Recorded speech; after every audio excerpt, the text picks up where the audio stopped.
Hi everyone, welcome once again to my YouTube channel, Dr. Quesero TV, and to my show, Ask the Cheese Doctor. This is an open window for people who want to learn how to make cheese worldwide. If you want to learn how to make cheese and you don't know how, you're in the right place because we teach here how to make cheese. We teach people how we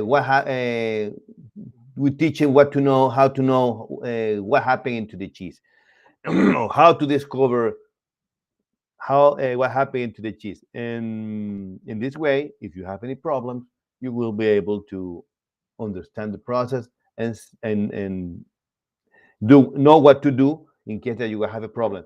That I assure you, you will have them.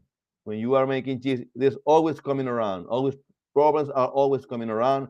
They show up, and if you know what's happening to the cheese, you will know what to do, and then you will end happily your cheese making process. Okay, and you will get a good piece, a good cheese. Today we're going to speak about a very important process in cheese making, which is called syneresis. Um, I have been speaking about it in the Spanish version, but in this version, I've never spoken about it. So I want you to know what syneresis is and what effects does it have in cheese making. Because when we are making cheese, sometimes the cheese develop too much syneresis, and then you don't get the cheese that you're looking for. Okay, so the presentation is going to be in English, okay? But anyway, I already captioned it in Spanish. So if you guys don't speak English, the presentation will be in Spanish so you can understand, okay? Now that I have this new issue in this new gadget, I don't know how to call it, in my PowerPoint, and it does captions and translate everything, okay? I'm going to get another platform which will be able to translate in many languages at the same time. But I'm still working on it. Okay, I already have it, but I need to test it first before I put it with you guys. Okay. If you want to make any questions, if you want to ask something, just let me know. It doesn't matter as long as it's in English, because as I said, this show is in English. Okay. But let's not say more and let's share the screen. Okay. Let me share the screen here and then we go with the presentation. Here we are. Okay. I hope the audio is all right. I have feedback. Everything is fine. This is a new computer, which is it's not new. It's borrowed, but anyway, I'm gonna buy a better one soon. Here we are. Now I'm going to share the screen. Okay. Okay, this is show number 45, which is good. We've been in this show in English for 45 consecutive programs every week. So I really appreciate it, because without you guys, we wouldn't have any show. Okay, syneresis. This word is very weird, eh? So, and it's and the yield effect in cheese making. Yield is when the performance of the cheese, of the milk. When we are making cheese in general, we have to achieve more or less, when we are making fresh cheeses, 7 liters per kilo, pretty much. If we are making hard cheeses, it can be increased to up to 10 liters per kilo, maybe more if you don't have a good performance in your milk. If your milk is low in fat, maybe you would spend more milk. But in average, you can use 8 liters per kilo. And what happens? This when we are making cheese, the the cheese develops a texture because it loses weight. Okay, and the older the cheese, the harder it is. This is due to syneresis, to a process called syneresis. So, but what is syneresis? Okay, in basic terms, it's simple: expulsion of whey. When the cheese is made, okay, by keeping a temperature, the cheese will expel whey by itself. It's a natural process because the proteins fibers have like small channels along the way, and when the cheese is just resting by itself, it starts releasing the whey through this channel. That's the reason when we are making cheese and when we are pressing the cheese, we can press too hard, because if we press too hard to accelerate or to speed up the expulsion of the whey, we can these channels might be stuck and the whey will not be able to go out, and therefore your cheese will have a lot of moisture and will not be as dry as it should be. Okay. By the way, I haven't put the caption. Wait, let me put the caption now. Now I have the caption. Okay. Sorry about that. Okay. Again, syneresis is the expulsion of the whey. The whey is the water of the cheese. When we are making cheese, and after coagulating the milk, there's gonna be like a hell. This hell is curd plus water. When we cut this hell, then when we cut the hell of this gel we're gonna get a liquid part, which is the whey, and the solid part, which is the curd. Okay, so when the whey is going out, this process is called syneresis, and it's a natural process. It happens in every cheese. Okay, so how does milk, how does syneresis affect the composition of the milk? Very easy. Okay, syneresis will depend on many variables, and I'm going to tell you one by one. Okay? The first one, the fat content. Okay, low fat content will increase syneresis. High fat content will reduce syneresis. In other words, because the higher the high is the fat content in the cheese, the less whey is going to be released. Okay, why? Because the globules the triglyceride globules into the milk will prevent the pass of the whey through this channel. To the outside of the vat, or to the side of the cheese, and the liquid will not pass to the whey. It will be very hard to pass because the fat globules are blocking or obstructing the pass of this whey.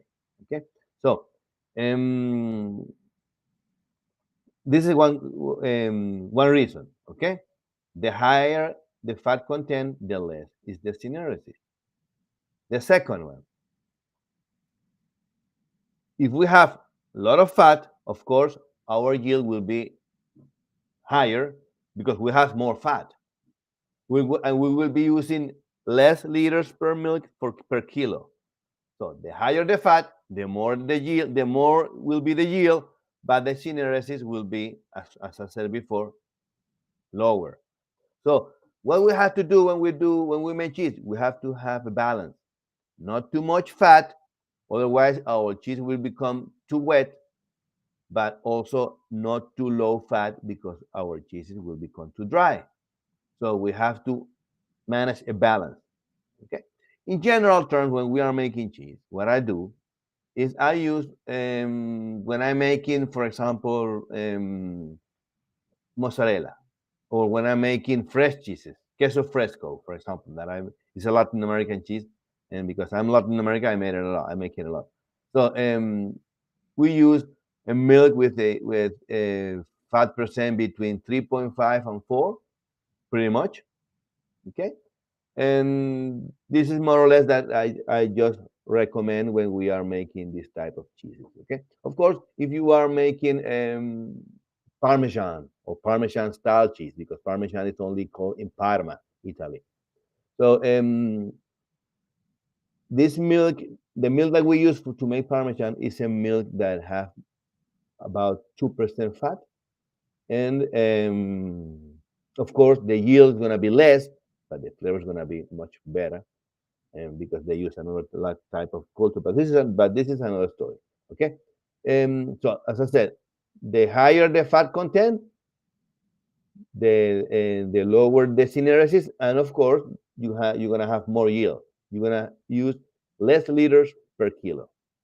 Okay. Another one is the calcium content. Another variable that affects syneresis is the calcium content. Sorry, if we have too much calcium on the milk or on the curd, the syneresis will be higher. Okay, um, when we have generally the a high a high calcium content is because the cheese is very young, it's fresh, and fresh cheeses develop a lot of syneresis. They expel a lot of weight. Sorry. Okay, so when the curd start to acidify, the fat content will be reduced, will get reduced along the way, and the syneresis will start to decrease a little bit. Okay. Another one is the high levels of another reason is that the high level of calcium chloride plus too much coagulation time. If you leave your milk for too long, okay, and with a certain value of pH, your curd will become wet. Okay, and the syneresis will decrease. Okay, and well, I'm saying there that the ion exchange that causes swelling of the protein molecule prior to cutting. Okay, so my advice is don't leave your your milk too long after renneting, because you're gonna have problem with moisture. You're gonna have problem with syneresis. Okay, and I remember when I was making cheese, I used to say, no, I'm going to curdle the milk, put the rennet, coagulate my milk, and leave it for one day. And the thing is that I didn't realize that by that time my curd became um, not very good, and it didn't have the texture that I was expecting. So of course I didn't know how to make cheese by that time. So you have to. The synergy is a good process. The bad news is that sometimes the synergies affect the pocket of the cheesemaker, because if the cheese of the piece that he's already manufactured loses too much weight, will lose also weight, and by losing weight, it's gonna cost less per piece.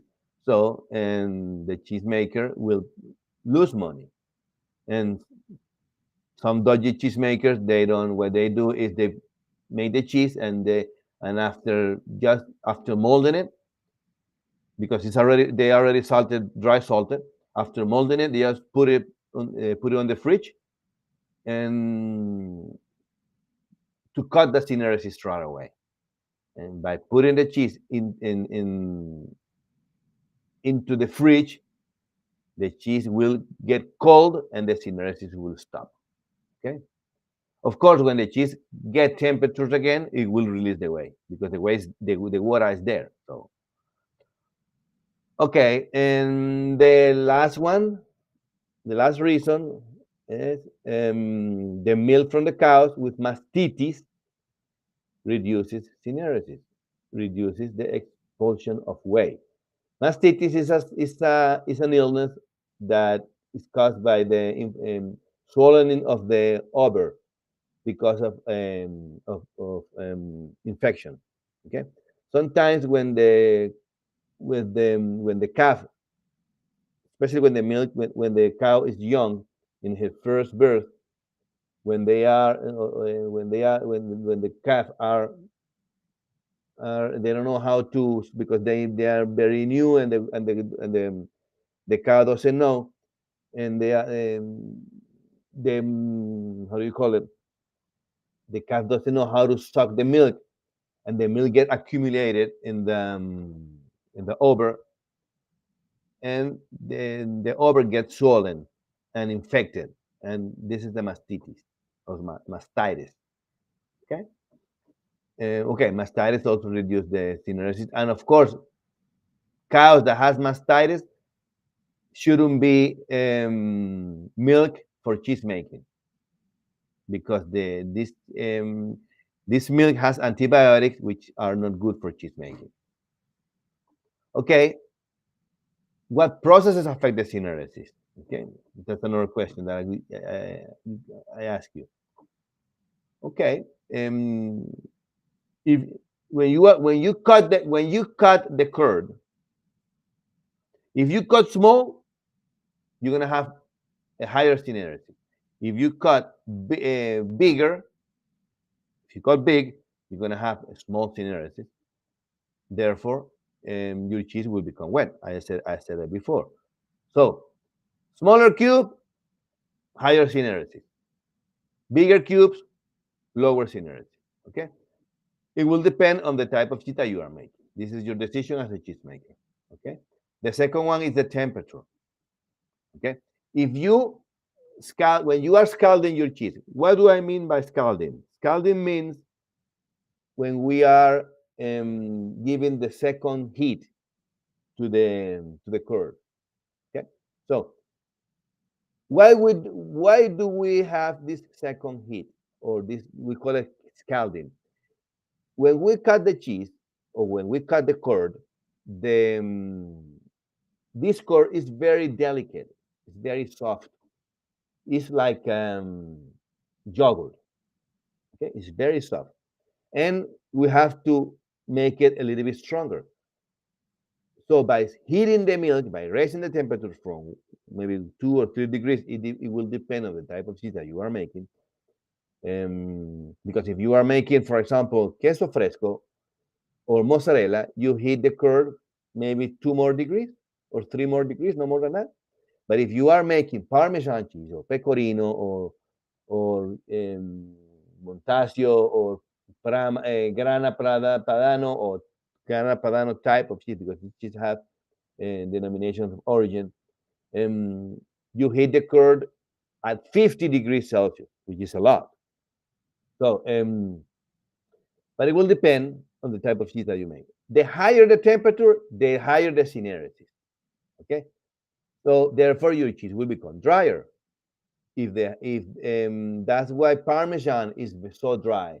That's why Grana Padano is so high, because in the manufacturing process, this curd are heated at 50 degrees Celsius, which is a very high temperature for cheese making, and it will burn your hands if you're not used to it, and therefore the cheese will become really dry, crumbly, and of course, it doesn't mean that the cheese is wrong. That it will develop very good flavor. And especially when we are making Parmesan at 50 degrees, the bacteria dies, but it doesn't matter, because all the enzymes that have been inoculated during the production of the acid, the bacteria will release it. They will get into the cheese, and this enzyme will help to proteolyze and to lipolyze the cheese along the maturing process. Okay, so that's another process that affects the syneresis, the scalding of the scalding, as I said before. The higher the temperature, the higher the syneresis, or the higher is the expulsion of whey. Also, when we are acidifying the milk, more acidification is more syneresis. Okay, if the rate of acidification, the speed, I mean the let's put it this way, the molecule of hydrogen, because the hydrogen, or I wouldn't say hydrogen, because I don't want to make it complicated. The molecule of acid per hour the more molecules per hour you have, or the more molecule of acid per hour you have, the higher will be the expulsion of the whey, or the higher will be the expulsion, the syneresis. Okay, so you got to be when we are making cheese, this acidification rate should be monitored consistently, because if your rate of acidification is too fast, you won't be able to, for example, especially if you're making pasta fileta cheeses, you won't be able to make it on time. And this window of the pH 5.1 and 5.3 will be closed really soon, because your rate of acidification will be too fast or too quick, and your cheese will get too dry, and therefore it won't stretch. I have it has happened to me that I'm making mozzarella, and I only have this window of 5.1 and 5.3, but due to the acidification rate, the speed of acid production is so fast or so quick that when I'm starting to stretch the cheese lost the window, and I became with a pH of 5.0, 4.9, and the cheese will not stretch. Okay, so and of course these cheeses, this pH are gonna be very dry, very crumbly, like feta, for example. So you got to be careful. You have to monitor this rate of acidification.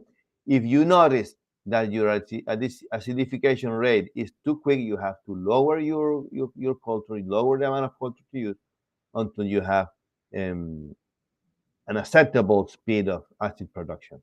Okay. Also, when we are making cheese and we are, for instance, scalding to get the right texture, agitation helps the cheese to lose weight. Okay, so um, the um, the higher the agitation, the higher the syneresis. Okay, sometimes, sometimes what happens when we are making cheese, we need to get, and it will depend on the type of cheese that we are making. We need to achieve a certain level of texture into the curd, along with the certain level of acidification. We have to have both at the same time, but it's very rare when both of them come together, unless you follow the recipe and you have it already standardized. Okay, maybe and the milk is the same, and but it will also will change along the year, because there is the milk production, the fat content during the year is different along the season, depending on the season of the year. So we have to by agitating the curd, you get the expulsion of the whey. So to get this texture, as I said before, to get this texture, you have to write the right level of acid in your curd. Sometimes we have the texture, but we don't have the acidification level. We haven't reached the pH target yet. In this case, you have to stop stirring and allow the curd to get acidified. But sometimes it's the other way around. Sometimes you have your level, you're going to reach soon your level of acidity or your pH target, but you haven't reached the texture. In this case, you have to slower down the acidification process. But this is another story. Okay. For now, it's good to know that when you stir the curd, it will release whey. Okay. Also, another option, or another process that affects syneresis is the pressing. When we are, by pressing the cheese, we are helping the syneresis. We are helping the cheese to expel whey. So we are helping the cheese to release whey. So the thing is that when we are pressing, we can put a lot of pressure at the beginning, because we have to help the curd to release the whey slowly. Okay, it's not like you open a tap and the whey is gonna go out. No, you have to press. The key for pressing is to press with low um, with a low load before at the beginning, and then start increasing the load as long as you are making the cheese. Okay, as long as you are carrying on with the pressing process. So it's very important that you learn how to press. As I said, it's not only following a recipe. When we are making cheese, we have to press and we have to do it accordingly and with criteria. It's not by putting because the recipe says that you have to put 50 kilos and you are making 8 liters of milk, you're not gonna get 50 kilos. And if you press with 50 kilos, your cheese, you're gonna it's too much pressure for the cheese because the piece is small. Like the cheese that you are pressing is too small, so you have to spread the load depending of the amount of the cheese that you are making, or depending of the size of the cheese that you are achieving. Okay. Another um, issue that affects syneresis is when you over pasteurize your milk. Okay. When you over pasteurize your milk, you are denaturing the protein, and therefore, when we are denaturing the protein, we're gonna get a poor coagulation, and by having a poor coagulation, the syneresis will be low. So when we are making cheese, we have to be careful of the pasteurization. Don't over pasteurize your milk. Of course, if you are buying milk from the supermarket, you can't control this process because you don't know. I mean, you just bought the milk, which is fine. But the thing is that if it happened to you and you get a poor coagulation, now you know that your milk is over pasteurized. Don't use it again, or talk to your supplier. Hey, this milk is getting over pasteurized. Please amend that, or otherwise I will find another supplier.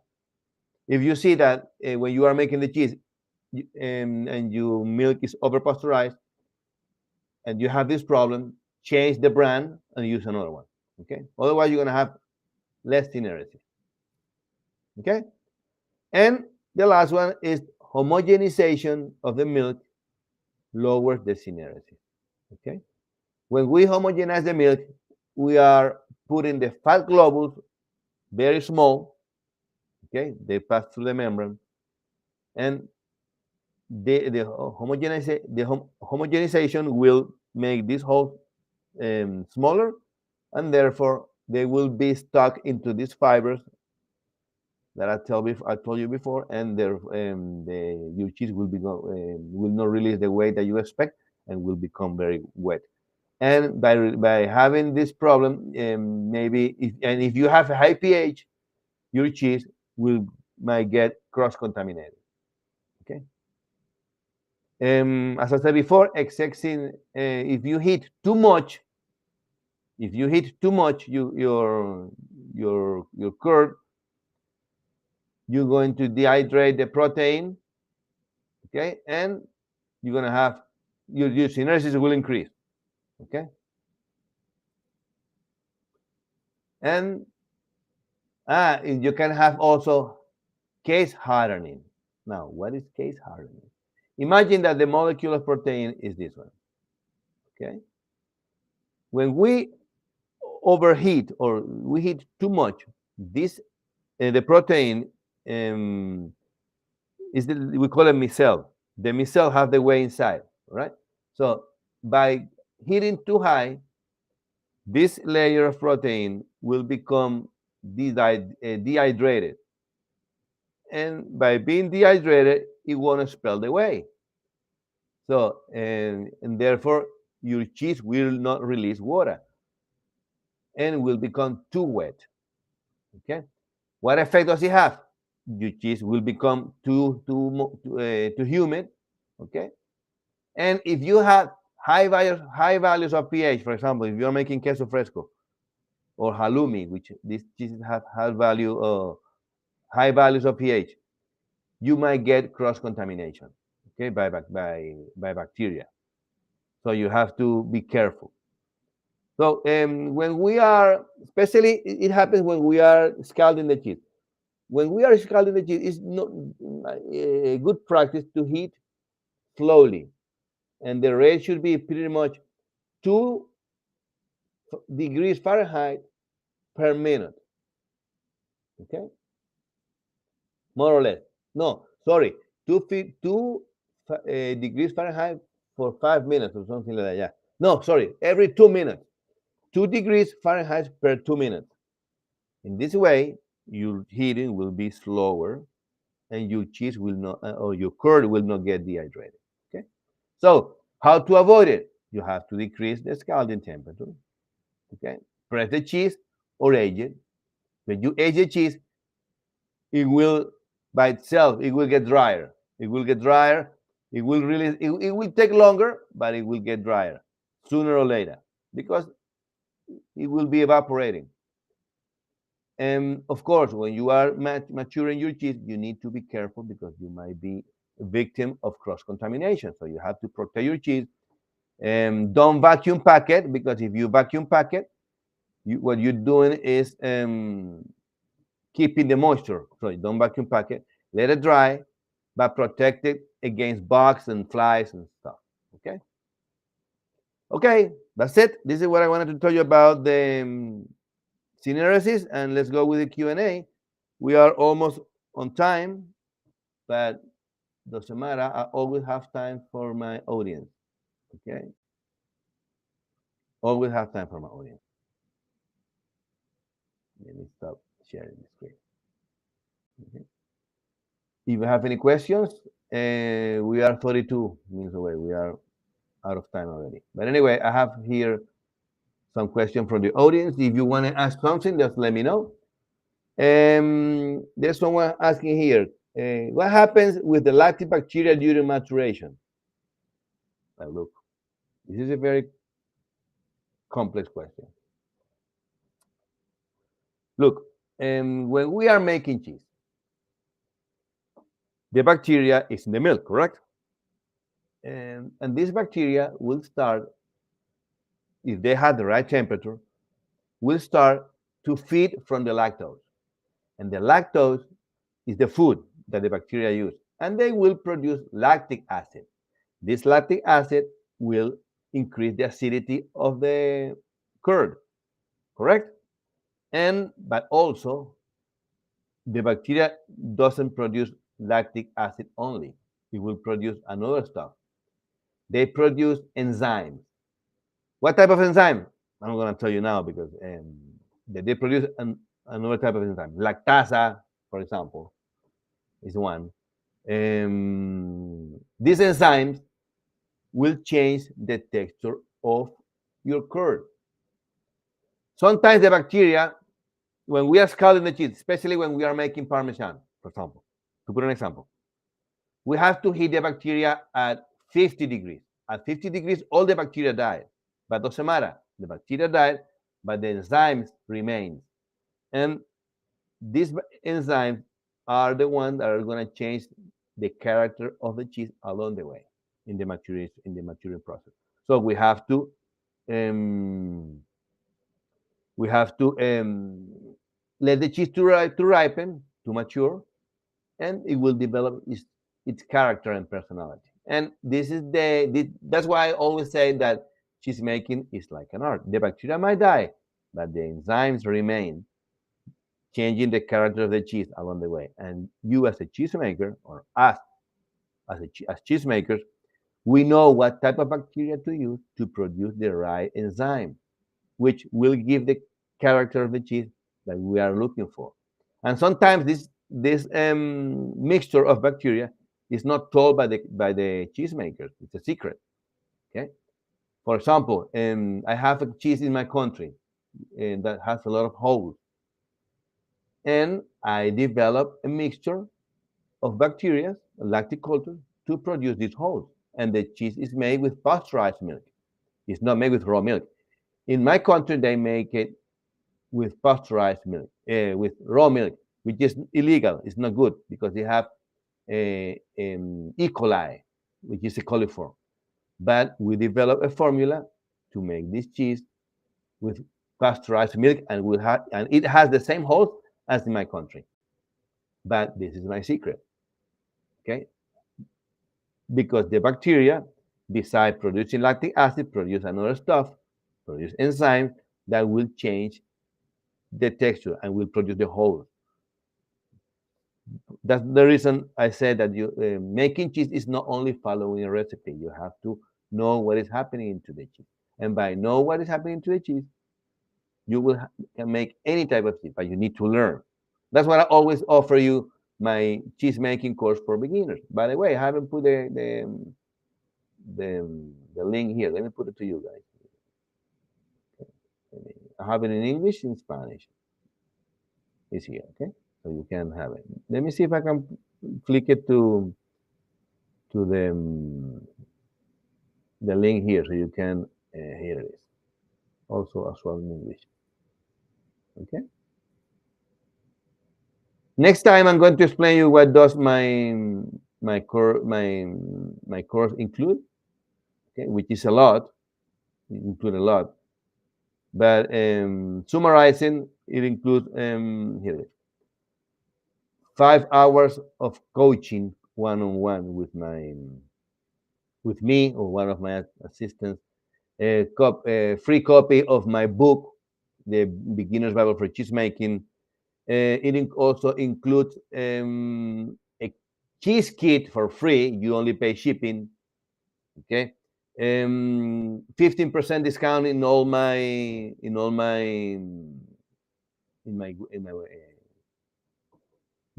online store. 40 videos that you can watch at your own pace. 40 videos, and you're gonna be able to make 18 cheeses. Okay, 40 plus. I don't know how many cheeses, and access to a private group in Facebook where you will interact with all your mates or all the students. Okay, and ask questions. We will answer your question, and this coaching program never ends. It's for life, and you will be part of our community. We are raising the community. We are at this stage. We are a few people, but it's growing every day. And the thing is that you have. I mean, we're making network connections with you between each other. We're going to interact, and if you are, for example, from Saudi Arabia, or if you are from China, because all the videos are translated in these languages, or you are from America, and you want to, or from Nigeria, I have people from Nigeria watching my show as well, and you want to interact with us, you have questions, and you can ask, hey, I need to buy Lactobacillus helveticus. Can you tell me a place? We give it to you. Don't worry. You don't have to buy it in our store. If you want to buy it in our store, it's all right. But it's a community that we are building to help each other how to make cheese, and this is part of the coaching program. Okay. Among other things that I can't remember right now. Okay, so have a look. It have a $2,900 value, pretty much, and they yeah, almost $3,000 is the value of the course. Okay, and the price is only $290, including the kit, the cheese kit, and you can pay it if you don't have to the money to pay up front. You can pay it on monthly payment, and 2 or 3 monthly payment doesn't matter. Okay, our intention is not to get the money. Okay, of course there is a monetary interest on it, but the thing is that our most intention is that we want you guys to learn how to make cheese, because I know when I was making cheese, when I emigrated from my country, the first thing that I started missing is my cheeses. And then I couldn't eat my cheeses because in these countries, in first world countries, we don't have fresh cheeses. We don't have this cheese with holes. We call it palmita cheese. We can have it unless we do it together, unless we make it. So and I had to learn, and I suffered a lot because I couldn't find all the information. So I had to watch videos, and because I'm very perseverant, I could develop a recipe because I'm an engineer and I'm good with numbers. But sometimes maybe you don't know, you're not good with numbers. Sometimes you're just like to follow a recipe, but by following the recipe, that's not enough. So you need to be guided by someone, and we're gonna help you. And if you take the course with us, you'll learn for sure because we're gonna make sure that you learn. Okay, it's not that you are Manal. How are you? Long time no see. It's a very pleasure to have you here in my show all the time. It's very as I said before, our goal is that you learn and maybe you can make a business of it. Many people, I have a lot of people that have bought my courses, my book, all my products, and they have made a business. I have people in Spain, I have people in America, and France that they already are making cheeses. And if you make a good cheese with your own personality, you're gonna make the difference, and you can have a second income, or maybe if you are good enough. And remember, I'm an entrepreneur, not only cheesemaker. I'm an entrepreneur, and I know about business, and I help people how to be, um, form a business because I have business. See, and the first stage is to teach you how to make cheese. The second stage is to teach you how to live from cheese making, how to form a factory, how to get the system. But this is another course which I haven't created yet, but I will. I will create it. So start with this one if you want. If you don't have the money, just give me write me an email to drquesero@gmail.com or write me through here, and we make an arrangement, and we will help you for sure. We will help you. Okay. Well, Manal, it's a good pleasure to see you all the time. My computer is a little bit fast. It's a borrowed one. I reckon the old one that I had was very slow. This is very good. I haven't had any issues. And I'm gonna buy one. I have to buy one, but I want to buy a better one because I always like better things. Okay, guys. 42 minutes. Gee, but I only answered one question. I have to answer. Let me answer two more questions here. Excellent, my friend, doctor. This question is in Spanish, but I'm going to translate it. Carlos Diaz. Super excellent, my friend. If I don't have a thermometer, what can I do to measure the temperature? Okay, look. Very easy, Carlos. Very easy. Look, I'm going to give you a tip. For example, use your finger. If you put your finger into the milk and you don't feel the difference, okay, this is 37 degrees because your body, the temperature of your body is at 37.5 degrees. So if you put your finger into the milk and you don't notice the difference, you don't feel that it's hotter or colder, this is 37.5 degrees. If you put your milk, your finger into your milk, and you feel that it's hot, you should have pretty much 40. Okay. If you are putting your finger or your hand and you can bear because you're getting burned, this is 50. Pretty much, more or less. Okay. So this is the guy, more or less. Okay. This is what I do when I go, for example, to parties with my friends. And I don't have a thermometer because and they say, hey, let's make cheese, let's make mozzarella. Okay, all of them want to make mozzarella. Everyone. So I made the mozzarella. I don't have a thermometer, but I know my temperature is at I leave it at 37.5. If I don't feel it.